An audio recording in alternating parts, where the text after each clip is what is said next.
तर मी त्या बॉटलकडे बघून एवढंच म्हणायची की जर डॉक्टरांनी मला 15 ते 20 दिवस जगेल असं जर सांगितलं असेल तर या बॉटल काय करणार आहे. मी माझ्या मुलाच्या हातात मी डायबोजी घेतलं. ज्यावेळी जेवणाच्या अगोदर मी डायबोजी 1 तास घेतलं आणि 1 तासाने ज्यावेळेस मी जेवायला लागले मला अक्षरशः अर्धी सकाळची जाती नव्हते, कारण अन्न इथंच बसायचं आणि उलट्या व्हायच्या. त्या दिवस मला पूर्ण 1 चपाती गिळता आली. हे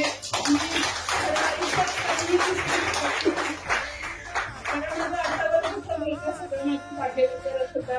म्हणजे हे सांगताना मला खरंच खूप अभिमान वाटतं की मला मुलगी नाहीये तरी सुद्धा खूप मुलानं माझ्यासाठी केलेलं आहे. आणि आज जे काय आहे मी आज 28 किलो वजन माझं कमी झालेलं आहे.